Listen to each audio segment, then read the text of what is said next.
Hello! I'm live! How's everybody doing? Let me make sure I'm all set up and ready. I like this Google Hangout thing actually, because before when I would do live streams, it would take so long to get it set up. And I literally just pressed like go live. So that was pretty awesome. So the link is already up, which is helpful. I give you like kind of short notice, kind of not. I don't know. But I'm just going to tweet it real quick so that other people know, and then we'll get started. So if you have questions you might want to ask me, this is very informal. If you've never been to one of these before, I just kind of answer questions that you guys have, diabetes or not, usually diabetes. And yeah, so let me just tweet this real quick. Come say hi. I'm doing a live stream on YouTube. Yay.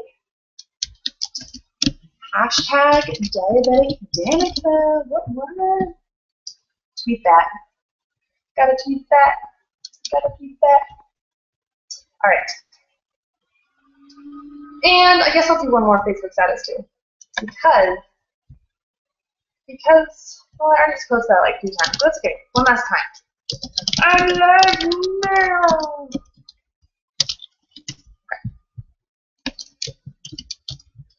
Okay, post that. Alrighty. Now we can get started. So, how are you guys? Doing good? Write in the comments. I am doing great, thank you for asking. Sounds like I'm talking to myself, but as you know, I am here, maybe you know, at nursing school, and we're starting to wrap up our term, so that's kind of been a relief. I was actually right before this was studying. I don't know where my note cards went, but I was studying for this big thing tomorrow where we have to do a whole assessment of someone's different like body systems, and the instructor is there and they watch you do everything, and it's really nerve-wracking, and you have to memorize all the steps for all the systems, and then they just pick some that you have to do. So doing that tomorrow, but I actually feel really prepared for it, so I was like, what do I want to do tonight? I think I want to do a live stream, but I was studying right before this, and actually I recently had my roommates move out, not because I'm a horrible roommate, but just because their leases ran out, so I am just kind of chilling, kicking it. That's why my apartment's empty right now, but I'm getting new roommates very, very soon, but trying to enjoy this little bit of freedom. I do enjoy roommates, don't get me wrong, but it's kind of nice. Earlier I was literally watching the Disney Channel and eating s'mores by myself, so I'm really cool. But anyway, that's not why you're here. You're probably here because you have diabetes or you know someone that has diabetes. So let's get talking about why you came in the first place. And I hopefully can see your questions. We'll see how it goes. There's a bit of a delay too, as always, if you've never done this before. Let's see if I can see the comments. View all comments. Okay. So far, so good.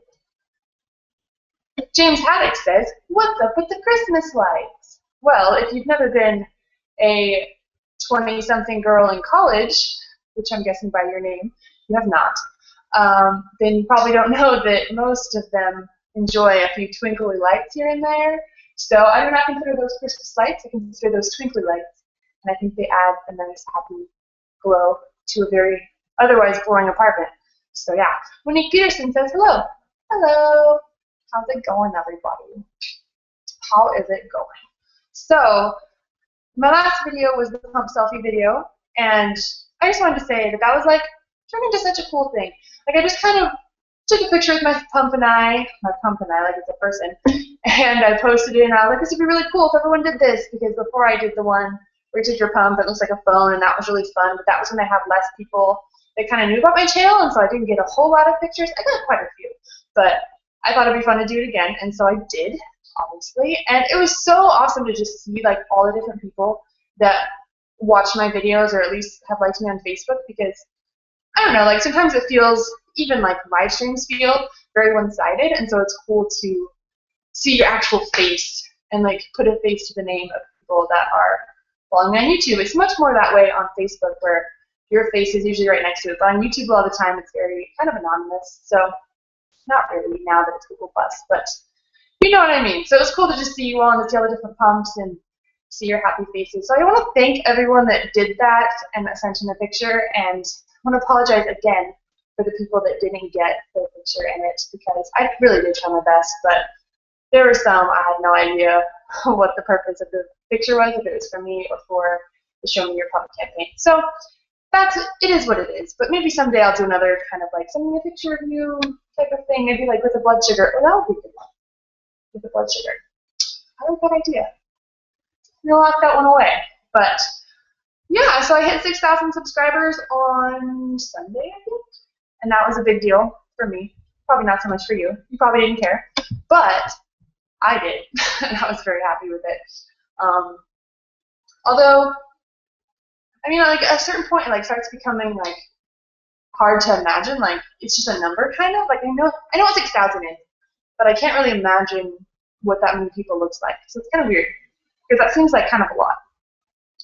But there's people on YouTube that have like millions of subscribers. So anyway, now that I have a question, James Haddix also says, what was my last A1C? So last A1C was right before I came to nursing school, and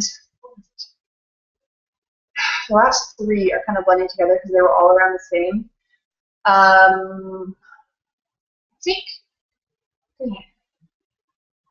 I think I had a 6.9, and I was like super stoked. That was right after I got my Dexcom. Well, kind of. It was like 3 months later. And I was like, the Dexcom's amazing. You dropped me to 6.9. And then I had all that trouble with the Apidra, and so I went back up, and I went to 7.1, 7.2, 7.1. And I went back down to 6.9. And I think I was 7.1 again. I don't know. It was like around there, around 7, pretty much. But I think my lowest ever was 6.8 or 6.9. And I've been like, since I got the Dexcom, I've pretty much been around there, which is amazing. And then my highest since being diagnosed, when I was diagnosed, it was like 14 or whatever. But the highest since then was like 8.1. So overall, I feel like I've done fairly well with a lot of work. Those numbers represent so much work. It's crazy, but I'm sure you guys all know that and understand. But non-diabetics, they're just like, oh, if I was a diabetic, I would have perfect blood sugars and A1Cs all the time. And I'm like, I'd like to see you try. Not really. I don't really want to see them try because it may be diabetic. I don't wish I'd find anyone. I'm going to stop talking about it because I'm talking really fast. And I'm just going to move on to some more comments. Let's refresh the page, okay? I can talk really fast if you didn't know. You probably did know. Okay. Next question is from Adriana Hernandez. Is it really better to put the Dexcom on your arm than on your stomach? What do you recommend? I personally don't see when it's better. I do both. Right now, because it's summer, I like sometimes wear it on my arm when I'm wearing a short sleeve or a tank top, but sometimes I'm just not feeling it. Like, I don't know, at nursing school, pretty much everybody does know that I'm a diabetic and that I wear these two devices, but I don't know, for some reason I just don't really feel like putting it on my arm. Sometimes at home I will. It just kind of depends, like, what I'm feeling, you know? Sometimes you don't mind displaying it and you don't really give a care, and then other times you kind of do care. So for the last however many times I'm moving up my stomach, it's really nice because you wear it for so long. You wear it for like a week or two. Dexcom says a week. And so you have all this time for the other side to heal. So while I still rotate and stuff, it's like it's less damaging, I feel like, because it's so thin too. Compared to a pump tube, the little cannula that goes in, that's a pretty big like hole, I guess, to have. And then when you have the sensor, it's just so little and it's like easy to heal and it's just great. So I've been doing that. When it gets to be colder weather, I'll probably go to the arms again and mix it up that way. But I think I've found them to both be just as accurate as the other, and I haven't really noticed the difference in accuracy. So I would just say wherever you feel comfortable. I've heard people that wear it on their legs, even their thighs, and they like that. I don't know how good that is. I've never done it, but yeah. Tiffany says, hi. Hi, Tiffany. She's my bestie, if you guys don't know. She was in a video with me. Let's see. James Haddock says, have you ever, no. Have you heard about T-Slim Dexcom combo that is being sent to the FDA for approval? I have heard about that, actually. I think that that's really cool. If they get it approved before the Animus, I'm going to cry. Because Animus have been in there for like, how long? I don't even know. Probably like a year or so. Maybe 2 years. Like a year and a half. So, but I wouldn't really cry. I'd be very happy for them, and I probably would switch to T-Slim. I think. Although I've heard some negative things about the T-Slim. I don't know. I'd have to do some more research, but I really want the combo. But I recently, somebody told me on Instagram, I don't know if this is true or not because it's just Instagram, but somebody told me they called Animus and were talking with them, or maybe Dexcom, one of the companies, and they were told that it actually was approved by the FDA, the Animus Dexcom patch in the US, but it wasn't like quite ready yet, but it was approved. But they haven't released that information. So I don't know. I'm probably talking way too fast for you to understand me anyway. I have heard about it, and I would definitely be interested if it gets approved before the Animus combo, because I'm just interested in having one device, as long as that one device is reliable. Yeah. All right. Mahad Ahmed wants to know, what kind of pump are you using currently? I am using the One Touch Ping, the Animus One Touch Ping. I've been using this pump forever. I just dropped it. Not forever. Since I've had a pump. Well, I had the other, it was like an Animus 1240, 1250. Animus 1250, that's the first one I had. Then I got the 2020, and then I got the Ping. They're just different, updated versions of the same pump. And I really like it. Manish Luhana says, can you give a shout out for me?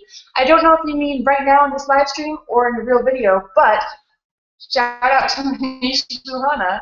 They're in Frankfurt, Germany. Hello. Thank you for coming to the live stream. Bev Skiba wants to know, or maybe Skiba, do you have more lows or more highs? Probably more highs, just because, like, well, it depends what you consider a high, I guess, but every time you eat, maybe not every time, but a lot of times when you eat, you will spike a little bit, and so if you count those, then more highs. But I do go low, like, sometimes. I don't know. If you go low too much, it's really bad for your brain. But obviously you don't want to go high too much either. I'd say I probably go high more than I go low. Matthias Juarez says, hi from Argentina. Hey, Argentina. That sounds cool. I don't know what accent that is. That's not Argentinian. Argentinian. State. Okay, Tom Sedge wants to know, how long have you been on the pump? How long were you doing multiple daily injections? I was doing shots for 3 years, I think, 6th and 8th grade. 6th, 7th, and 8th grade. And then at the end of 8th grade, I got a pump. So 8th, 9th, 10th, 11th, 12th. Yes, I'm counting on my fingers. Freshman, sophomore, junior, senior. 10? Wait a minute. No, don't count 8th grade. 9 years. But this year isn't over. Wait. 9, 10, 11, 12. Freshman, sophomore, junior, senior. Like 8.5 years. I've done the pump. Ish. Matthias wants to know, where are you from? I am from the United States of America. Land of the free and with the brave. Eric Boggio says, you must drink a lot of coffee. What makes you say that? Is it the amount of time I spend talking? It's so little compared to how many words I'm saying? That was a really confusing way to say it. I don't drink that much coffee. I drink like a cup a day, especially now that I'm in nursing school. I used to just drink it every once in a while, but now it's like I'm on that coffee grind, literally. And I also have like Diet Cokes and stuff. But because I have so much to do in a day, and it's very intense. But yeah. I also just talk fast. I think it's because my brain is like, this is true for everybody. Like your brain moves a lot faster than than your mouth can speak, and it also moves a lot faster than you can hear someone else talk. Obviously, so like for instance, in a conversation, if someone's talking really slow, you get bored because your brain can understand the words that they're saying way quicker than your mouth can speak it. And so since I already know what I'm going to say, I just like, because I want to get out as soon as possible. So that is a bad strategy, though, because I have to remind myself that the point of talking is so that somebody else can understand the message that you're sending. So if you say it slower, I'll get the message, and that's the whole point of saying it. Notice how I slowed down at the end. Yep. Okay. Jewel Halstead said, sorry if I'm repeating a question. I just got here. I was wondering if you're in nursing school. I want to be a pediatric endocrinologist, so I'll have to go to nursing school. Thanks. I kind of talked about it a little bit, but I really like nursing school. It's very intense, very time-consuming, very hard. It's just like a lot to memorize. I'm in like a quicker program, so you have to learn it all in less time. And so, but it's really, really good. It's like you learn new skills every day, and it's just crazy to think how much I know now compared to when I started, and like how nursey I feel already, I guess. Nursey is not a word, but I use it often. You said you wanted to be a pediatric endocrinologist, so if you do want to do that, you don't have to go to nursing school. A pediatric endocrinologist is a doctor, so you would actually go to med school, which is, you should look into it. It's a very big time commitment. I thought about being an endocrinologist, kind of. My endocrinologist was like, you should do it. But they're in school for so long. I'm just getting tired of school. Like, when I'm in school, I put my all into it, and I really work hard, and it's just, if I had to do that for like 14 more years, I would just go crazy. So, because they have all that time where they're in the hospital learning too, and all of that. So if you want to be an endocrinologist, that's med school. If you want to be an educator, that's like nursing school, or you can be a dietitian, or a couple other things that are in requirements. So, yeah, but that's really cool. Let me refresh the page. I'm getting out of breath because I'm saying so many things. Okay.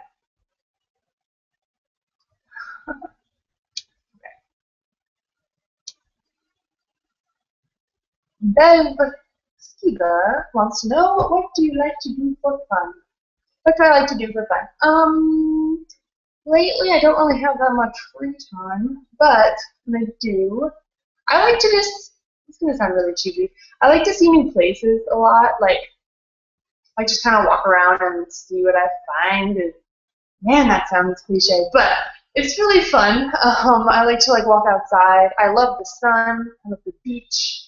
I like to watch movies. I like to go get coffee. I like to bake in the winter time. Hang out with friends. You know, like typical stuff. When I'm home, I like to rollerblade a lot, which is funny. I like to play basketball. I like to make YouTube videos, stuff like that. I like to read too, but I usually don't have time to read for fun.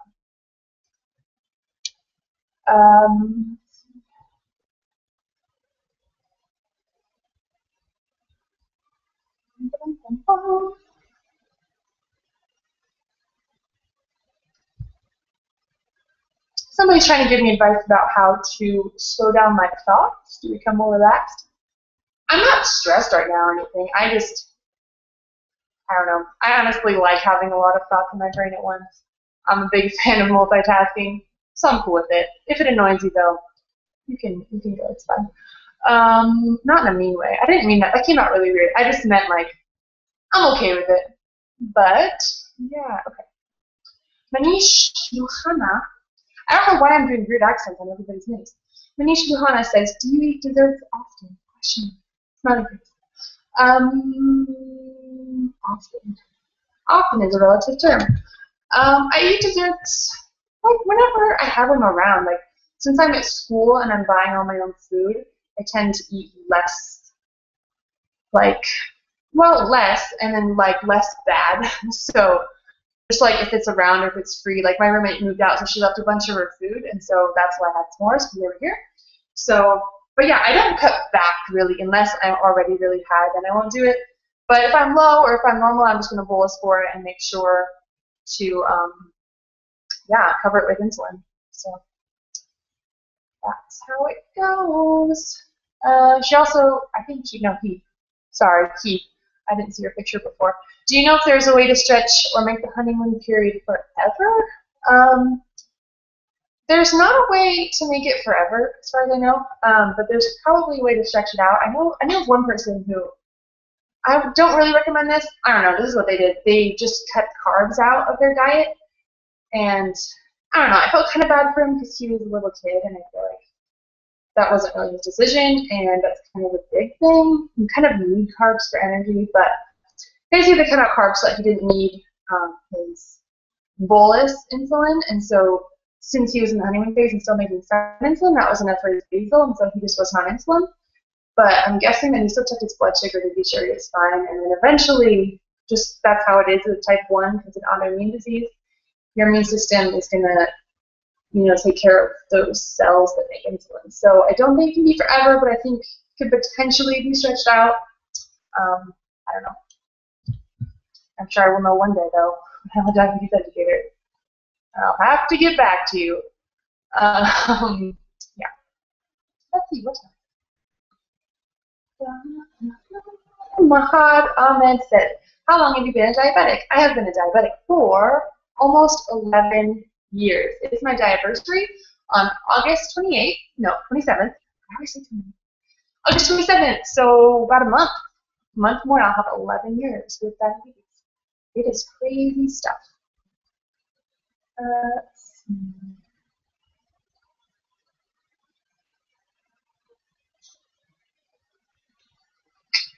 Deb Skiba says, how long do you have before you have your set?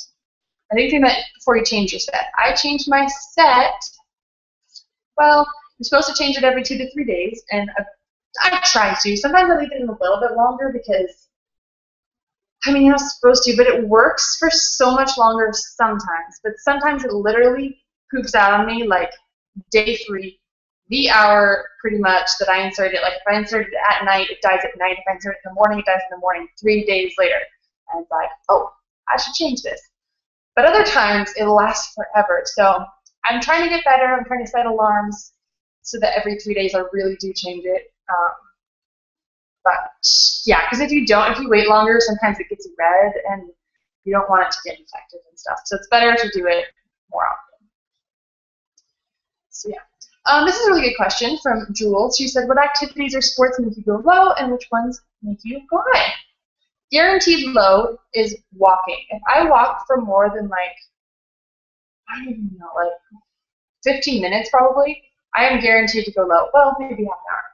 I don't know, basically walks. They make me go low because there's no adrenaline really. You're just kind of cruising, and a low is guaranteed unless I eat something first or give off fun. And other things that make me go high, this is more like high and then low. When I play basketball, I would shoot up from all the adrenaline, and then I would crash hours later, like sometimes up to 7 hours later, which is why I did negative basal overnight, so less insulin. Same thing with running. I'll go high and then I'll go low. Things that just make me go high. Sometimes swimming because I'm off my pump, and so that can sometimes just make me go high or neither. Yeah, that's all I can think of right now. Marissa says, why did you not choose the dietitian route? And she's referring to becoming a diabetes educator and how you can become a diabetes educator as a dietitian. Personally, for me, food does not interest me in the slightest, like in a scientific way. In a taste bud way, it interests me so much. But the science of food, like I took a nutrition class and I didn't like it personally. It's just not interesting to me personally. But I did take an anatomy class, and anatomy does interest me. I think the human body is amazing. It is so cool how just like every little piece of your body works together and allows you to have life. And it's like the coolest thing. When you start learning about all the intricacies of every system, like every little cell that makes you, it's like the craziest thing that we even function. And to think that one little thing in my body went wrong, like one little cell doesn't do its job and it affects my entire life. Like think of how well made we are. I personally believe by God that like we're just made to work, and like when one little thing is off, it affects everything. It's insane. So anyway, I just think the human body is really cool, so I figured nursing would be good. Also, a lot of the educators that I met were nurses, and they kind of recommended actually being a nurse first, because when you think about it, as an educator, you think, oh, I'm only going to be talking about diabetes, but in actuality, diabetes, since it affects every part of your life, you're going to have to know pretty much how all the body works, because if they're on other medications, you have to know how that's going to interact with their blood sugars. If they have other medical conditions, you have to know how that's going to affect their care and all of that and make it all congruent. So I think it'll be really, really helpful to be a nurse and to know all about how to care for the body, how it works, and all of that, so that when I'm caring for diabetics, I'll know about their other conditions as well and be able to incorporate that in their care. So that's kind of why I chose nursing. So, yeah. Monique Peterson also loves rollerblading. That's sweet.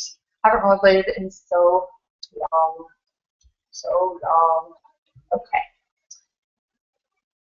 Beth Giba wants to know, what is your favorite show right now? Okay, guys, confession time. So my favorite show of all time is The Office. But right now, there's like no good shows on right now, at least in my opinion, because they're all on break. Like I really like The Mindy Project, which I guess is a current show, but they haven't like come back yet for the season. But the thing is, I get into like these trashy reality shows that are like the worst thing. It's like a train wreck, and you have to watch it. I watched this thing. It's on Netflix, I think. It's called Secret Princes, and it's just what you think. They're princes, but it's a secret, and they go to America and like have to woo a girl without telling her that they're a prince, and it's really cool. And there was only like 4 episodes, but it was like the best thing ever, and it was the worst thing ever at the same time. And then I watched I Want to Marry Harry, which is a similar idea, kind of, where it's a guy who pretends to be Prince Harry, who's all these American girls. Done. At the end, he reveals who he is, and it's like, will she love him? Another horrible show that's like fries your brain in a way that nothing else can, but it's so entertaining. And then that ended, and I was all depressed. And so then now, you guys probably don't care, but I am watching kind of Married at First Sight. It's another horrible reality show where people who never met each other are matched by scientists because they filled out a questionnaire and had interviews, and then they meet each other, but they don't because they just get married the first time they meet each other. And they have to try to make it work. So, awful concept. Do not recommend doing that, but it makes for good television, doesn't it? So yeah. Okay. Henrik Skoglund says, hi. Hi. How's it going? Manish Luhana wants a real shout out. So I'm going to add your name to the list before I forget. So if you're on the shout out list, please be patient. Some people think that they're not on the list anymore for some reason, and they'll like message me and ask for a shout out, and then I go in to my little thing to put their name on, and I'm like, oh, you're already on here. So I will get to you. I really will. It just takes a while. So you write your name, but don't forget, and you're at the bottom of the list. Okay. Done. Charlie Sui says, have you been on a mission trip with diabetes? I want to go on a volunteer trip, but I'm a little nervous. My diabetes will get in the way. I haven't been on a mission trip with diabetes, and I've kind of wanted to. I feel like before I had traveled a lot with diabetes, I was a little bit nervous about it too, because I've never really been to like a third world country or any place where I wouldn't be able to get supplies or care when I needed it or right away if something happened. So I was also worried about it. And so when I was younger, I like, didn't do it, and then I just kind of got busy with other stuff, and I would still like to. I was actually thinking it'd be really cool. This is like pie in the sky dream type of thing, but to start like an organization or something that, you know how there's diabetes camps, like what if there was something that was like a organization for diabetics who want to go on mission trips to come together, they could have the support and the help to have the supplies they need, and maybe bring one nurse along or something that can help out, and then all go together to make sure that you have the help that you need. So I think that'd be really cool.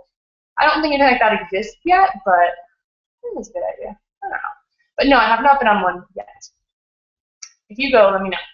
I'm sure it's very, very doable. You just have to prepare a lot. And right now it's not in the cards for like my schedule. But yeah. Steva says, can we be dia buddies? Of course we can be dia buddies. Everybody's my dia buddy. How long have you been a pumper? And would you ever go back to injections just for the sake of it? So I said earlier, I'm pretty sure I figured out that I'm 8.5 years on the pump, and I don't think I'd go back to shots. I've considered going on shots just for like a pump vacation, which people do, but I feel like once I do it, like if I did, I feel like it wouldn't be a vacation. Like I feel like I'd just be so trying, like the whole time I'd just be trying to get my numbers right, and it'd probably just stress me out, and it wouldn't work because it takes a while to like get your doses right. So I don't think, I mean, I might someday, but I'd also not forget the prescription for Lancaster 11 years to be annoying and all of that stuff. But never permanently. I just like the pump too much. There's so much freedom. Like you guys, you don't even know. So good, so good. Well, you probably know. All right, I lost the place where I was looking at questions. Silly. Here we go. Ba-dum-bum-bum.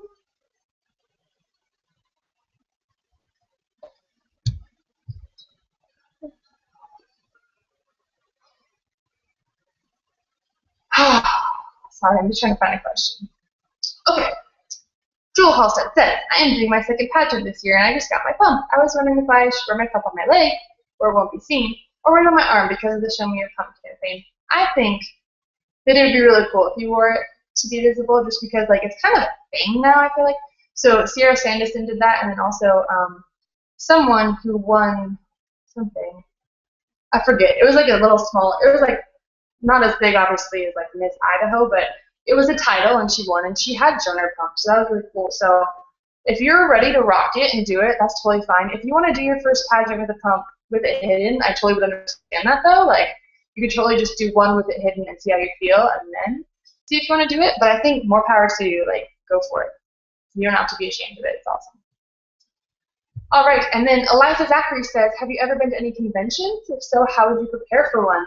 Speaking of conventions, exciting things in the works. So I was going to talk about this anyway, kind of. I don't know. I've just been like getting really exciting news lately, and I can't really tell specifics yet. But basically, an insulin pump company has been talking with me and just kind of starting to like plan some stuff. I'm not sponsored or anything, but just about like communicating and kind of speaking to the needs of the diabetes community and like what we want in products and stuff. And then I also have exciting opportunities to go to some conferences in the coming up year, which would be amazing, some diabetes conferences. And then I also have an awesome collab coming up. Collab meaning that's YouTube slang. It's like a collaboration between me and another YouTuber. We're going to make a video together. And so I'm really excited about that. Yeah, it's a lot of exciting stuff. It's like really getting the ball rolling on this channel and like just even professional opportunities for me in the diabetes field and everything. So it's really cool. A lot of exciting stuff. But how to prepare for one? So I have been to one. I've been to the Students with Diabetes conference, and that was in that was like that was last summer. It was last May, not like May that just happened, the May before, because my brain. Okay, because I got my internship at Novo Nordisk, and that was through that company, and they had a conference, and we went to the conference for professional development stuff, and then also for the regular conference they have for all students with diabetes, and so that was amazing because it was just like a bunch of diabetics, and we're all staying in this big hotel together, and I hadn't met any of them before, and you just basically make friends, and there's educational events, like where you can learn more about the artificial pancreas. We learned about exercise. We had all these guest speakers that had diabetes, like this guy who did Ironman runs and stuff, whatever they're called, those events. He was like a big athlete. He came and spoke. If you don't know the one that was Miss America, Nicole Johnson, the diabetic that was Miss America. What year is that? I don't remember what year she won, but she was Miss America and she's diabetic. And she's amazing. She runs the whole Students with Diabetes program. And we have an awesome conference every year and the internship program as well. So it was really cool.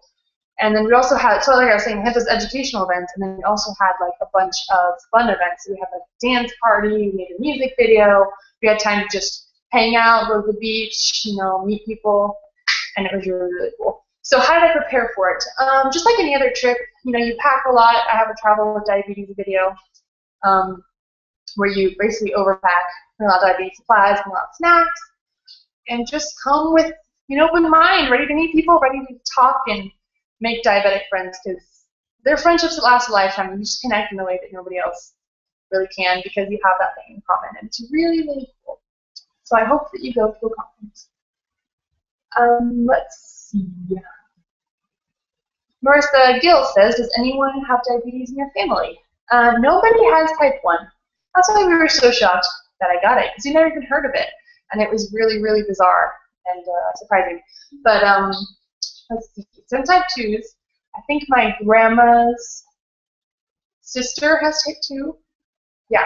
And then my other grandma, used to have type 2, but she actually reversed it. And I'm like, what? That's amazing. So she lost some weight. She's eating better. And she was still checking her sugars and everything. And then it got to a point where I was just like, well, you're not diabetic anymore. Like, your blood sugars are always great. So I don't even think she checks blood sugar anymore because she's just not diabetic. And I was like, oh, so jealous. I wish I could just reverse my diabetes. Like, don't get me wrong, I make the best of it. I've accepted it. But how awesome would that be, right? That was an amazing thing to hear. But yeah. So I guess just like two that I really know of. I think my dad. No, is he pre-diabetic? I don't know, actually. There might be some pre-diabetics, I'm not sure. But not really that many at all. Bev Skiba says, why don't you have any of the other pumps? Why don't I have any other pumps? I can only have one pump at a time. You mean, why haven't I tried any other ones? Because I like this one the best. I did a bunch of research before I got it to make sure that it had all the features I wanted. I talked about why I chose this pump in my video called Why I Chose the Animus Insulin Pump. If you want to watch that, I go through all the reasons why I figured that this one was the best for me, but it's really a personal choice. So,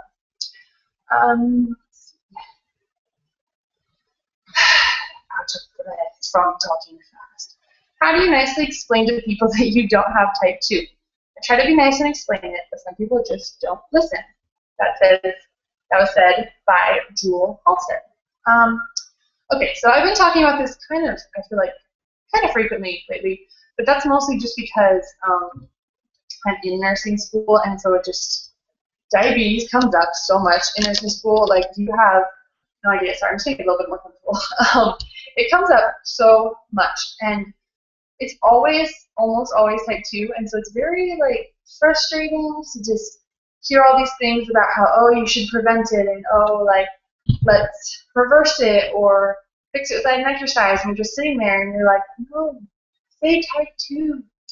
But I think some of what I was saying on my video or on Facebook came across as feeding on type 2s, and I'm not trying to at all. I just see them as such different diseases that it's just frustrating to me when you don't specify, because not only is the way that you get it different, but the way that you treat it is different. The complications can be similar with uncontrolled blood sugar, but I just see them as so different. I just wish that people would specify. So, not trying to hate on the type 2s at all. There's a bunch of type 2s that follow my channel, and they gain the same encouragement and advice that I get the type 1s from it.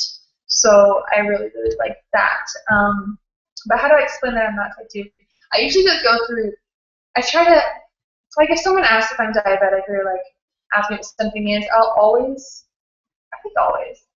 say that I have type 1 diabetes, or that I'm type 1 diabetic, and then I'll usually pause and see how they respond. Usually, well, sometimes they'll say, what's that? Or, like, what's the difference between type 1 and type 2? Or, like, what does that mean? Or, I don't know. Or I'll just ask them. I'll be like, do you know what that means? Or if they usually, what they actually say is, oh, so-and-so has diabetes, like my grandma. And I'm like, oh, it's probably type 2. And they're like, I don't really know. And I'm like, do you know the difference? And then they usually say no, and then I just explain it. So how I usually explain it is, I say that type 2 is generally caused by lifestyle factors, a mix of genetic and lifestyle factors. So you have it in your genes, and then maybe you don't eat quite as healthily as you should, you don't exercise as much as you should, and then your body can't use the insulin that it makes, and so it makes more and more, and eventually stops making it. And it can be reversed in the early stages with diet and exercise, and they're usually not on insulin until later, and they're on oral medication. That's like the main thing about type 2. But then I also usually try to say that not everyone is overweight that has type 2. Like, I've heard stories and had people say that, like, they were fit, they exercised a bunch, and they still got type 2. So very much genetic.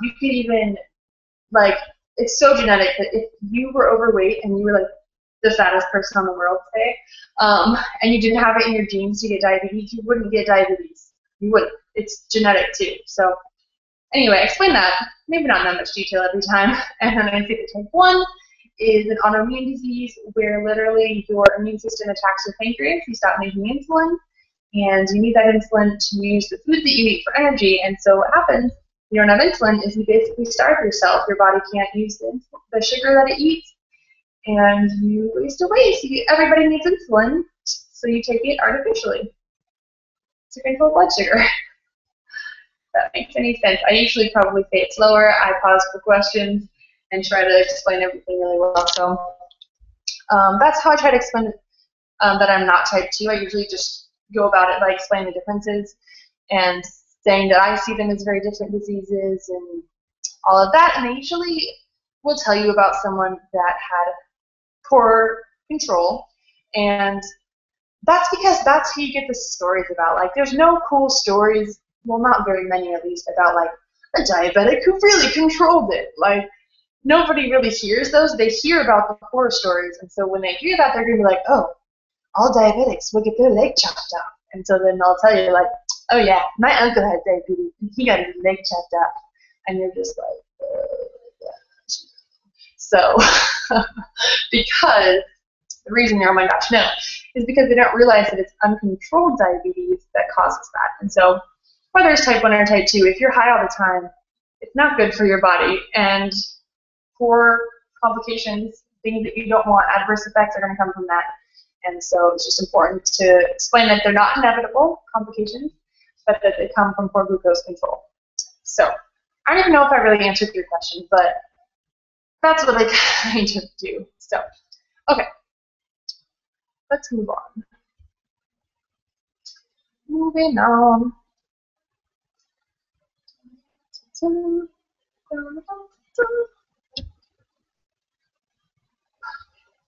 Brady Shaw wants to know, how do you get over the social awkwardness of having to use syringes and vials in public, like in restaurants and things like that? But that was the whole question.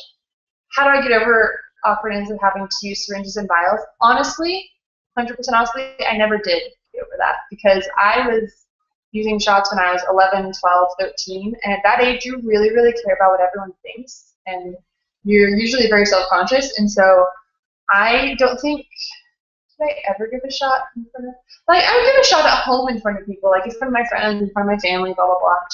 But if I was in a restaurant, I wasn't the kind of person to just do it at the table.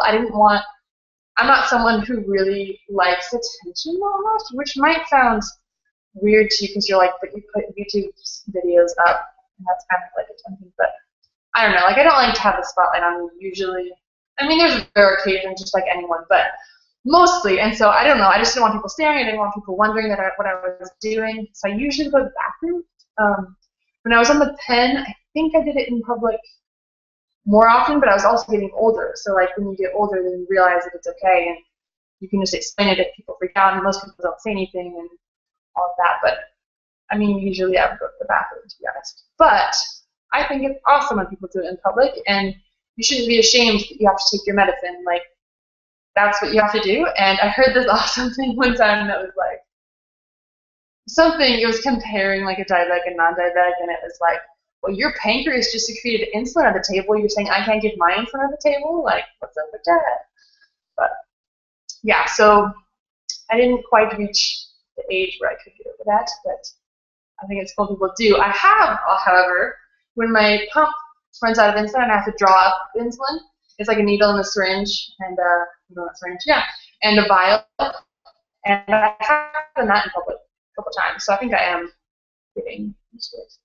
But it's just like a matter of making yourself do it and realizing that you shouldn't hurt anybody's face. So, yeah.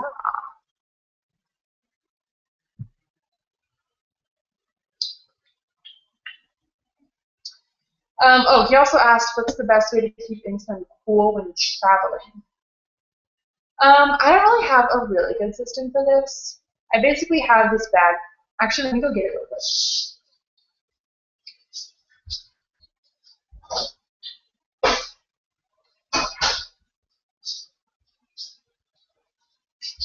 All right, I have this bag that I think I got at where did I get this? A diabetes expo, and it's like, it's actually made by Lily. It's not super, I don't even know what you call it, like padded or insulated, but it's a little bit, and so, but they make bags that are made to keep your insulin cold long term. I don't remember what they're called, but I'm sure someone will comment and tell you. And you can just buy those and keep them in there, and they're actually like made to keep it insulated and cold. But I do use this usually. I will put I always have one open vial in my purse, and that one isn't refrigerated. And then all my extras I keep in here. I usually try when I travel to wrap it up, like in a coat or pants or something thick to keep the cold in. And they're closed in their little boxes, and then I put it in my suitcase, and then as soon as I get to my destination, I put it in the fridge so that it doesn't go bad. So that's kind of what I do, but obviously not the best system. But so far, so good. Like, I don't have any horrible things happen. So I'm going to put this back, though, because I don't want it to go bad. Like 3 files in here. 1 second.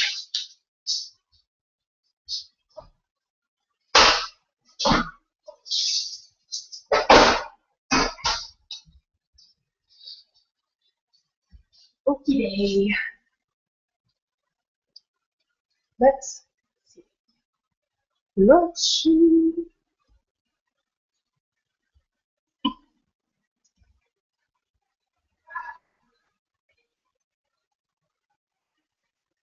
What do you do with your infusion set and sensors when you go swimming and avoid the adhesive from coming off? Okay. Pumps I take off, even though it's waterproof, because you're exercising anyway. It's going to drop your blood sugar. Dexcom is waterproof. I leave that on, but it does come off even more in the summer just from, it's going to sound gross, but just sweating, like just normal bodily sweating in the summer really makes my Dexcom come off a lot sooner. I can usually keep it on like 2 weeks in the winter, but in the summer, the sticky stuff does not cooperate. So I usually just use medical tape. I have this really cool, it's like foamy kind of, so it's really soft, and it's like a tan color. And you can put it on, and it stays a little bit longer, but it's kind of annoying because it's like extra sticky stuff. But that's what I usually do to stop it from coming off.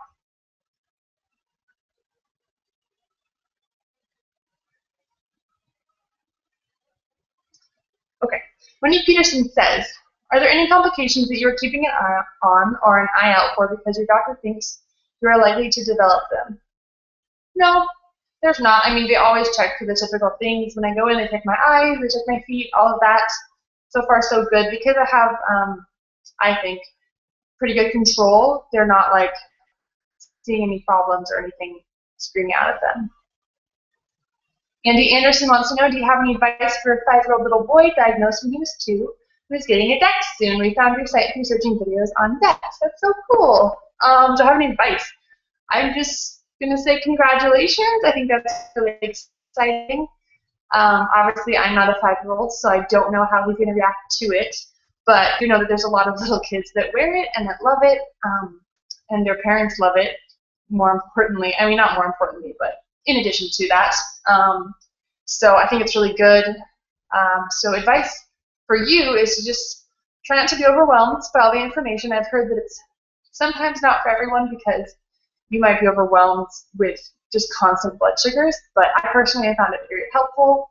Try to look at trends and all of that, and you're going to do great. Don't be afraid to adjust where you want your alarms on your highs and lows because it really should be set to you, and when you want to know when he's low at what number, and when you want to know that he's high.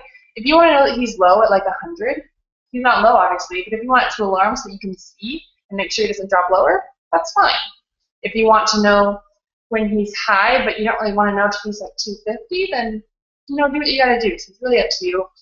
And maybe your doctor too, if you want to talk to them about where he'd like you to be alerted and everything. But I think that's really exciting. I hope you guys like it, and I think it's going to be good. I really found that it dropped my A1C like a lot. It's super helpful. So yeah. So Eliza Zachary says, oops, it's rolled down by itself. He said, what could help keep from going high while exercising? Because I'll go high and stay high for a few hours after. Well, when I go high from exercising, I usually drop later, as I said. So if you're not dropping later, well, one thing. So that happened to me when I started taking off my pump. When I first got my pump, I wasn't really sure how to exercise with it. And so we kind of did a trial run. I took off my pump for basketball and saw what happened. And it wasn't good. Basically, I think since I didn't have any insulin in my body kind of went into panic mode. And I probably got ketones. I just went really high. It wasn't good. But I found if I kept my pump on, I just did negative like even 80% basal. I was only getting 20% of my insulin, but it was just enough to keep me going and keep me fine. So I would recommend not fully cutting yourself off from insulin. And yeah. Let's see. Someone asked me, Flex Design asked me if new doctors that I see when I say that I'm a diabetic, do they assume type 2? No, I think because of my age, they assume type 1. If I was like in my 50s, they would probably assume type 2, but I also always make sure to say that I have type 1 because I don't like the confusion around the names. So, yeah. Monique Peterson, she's referring back to giving shots in public. She says that she calls it PDD, public displays of diabetes, and she does it all the time. That's hilarious. Hilarious. I like that.